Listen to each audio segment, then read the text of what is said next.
د محمد محقق د زوی په مړینه ګډوډې اوازې دي.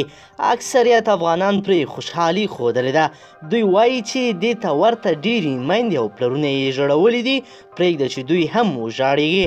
او بیا ځینې افغانان پرې خفګان ښودلی ده. دوی وایي چې ځوان و او ځوان نسل له مشرانو سره ډېر تفاوت لري او خصوصا دغه ځوان د مرګ نه و. ملګرو پرون ورځ اشرف غني د اماراتو نه د تسلیت پیغام رالیږلی و چې د ګڼ افغانانو غبرګون یې راوپاروه، خو ولسمشر په دې هم اکتفا ونه کړه او له راتګ سره یې سم د محقق کور ته ورغی. عبدالله ترڅنګ یې ګڼ نور سیاسون هم ورغلل. ملګرو راځئ چې ولسمشر محقق سره څه وعده وکړه ویډیو کې وګورئ. قدرمنو لیدونکو السلام علیکم، ستړي مه شئ. ولسمشر محمد اشرف غني د ښاري نړیوالې مجمعې لسمه ناسته کې له ګډون وروسته نن کابل ته د راستنېدو سره سم د حاجي محمد محقق کور ته ورغلی و او له هغه سره یې غمشریکي او همدردي کړې ده. ارګ په یو خبرپاڼه کې ویلي دي چې د ولسمشر د ښاري نړیوالې مجمعې لسمه ناسته کې له ګډون وروسته چې د متحده عربي اماراتو پلازمینه ابوظبي کې جوړه شوې وه، نن ماسپښین بیرته هیواد ته راستون شوی دی. خبرپاڼه لیکي ولسمشر غني د حامد کرزي بین المللي هوایي ډګر ته له رارسېدو وروسته د حاجي محمد محقق زوی محمد باقر د مړینې په خاطر د غم شریکۍ لپاره د نوموړي کور ته تللی و. ولسمشر غني په داسې حال کې چې د ملي امنیت سلاکار ډاکټر حمدالله محب او د جمهوریت ریاست ستر سلاکار ډاکټر فضل محمود فضلي ملتیا کوله. استاد حاجي محمد محقق ته د غم شریکۍ پر موخه تللی و. محمد محقق د ولسمشر غني د ورتګ او د محمد باقر محقق کورنۍ او دوستانو سره د هغه د غم شریکۍ او همدردۍ مننه کړې ده.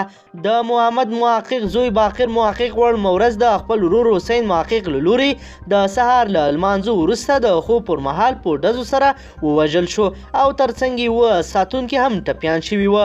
محمد محقق د دې پیښې په اړه ویلي وه چې زوی حسین محقق رواني تکلیف درلود چې له همدې امله یې خپل ورور باقر محقق په ډزو سره وژلی دی. د محقق د زوی باقر محقق له وژل کېدا وروسته د ولسمشر غني په لومړۍ ورځ هم د ټلیفون او یو خبري پاڼې له لارې د نوموړي سره هم خپله خواشیني ښودلې وه.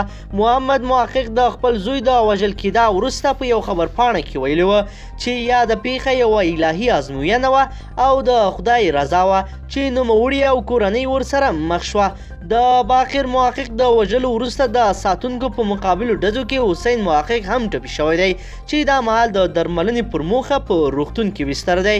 د افغانستان د کورنیو چارو وزارت هم د دې پیښې د څېړلو پر موخه خبر ورکړی دی او ویلي دي چې ډېر ژر به وروستي جزئیات له رسنیو سره شریک کړي څو معلومه کړي چې اصلي کیسه څه وه. د یادولو د ولسمشر غني ترڅنګ د افغان حکومت اجرایه رئیس عبدالله پخوانی ولسمشر حامد کرزی، د اسلامي حزب مشر ګلبدین حکمتیار او ګڼ شمېر نور سیاسي او جهادي مشران له حاجي محمد محقق سره د غمرازۍ په موخه د نوموړي کور ته ورغلي وه.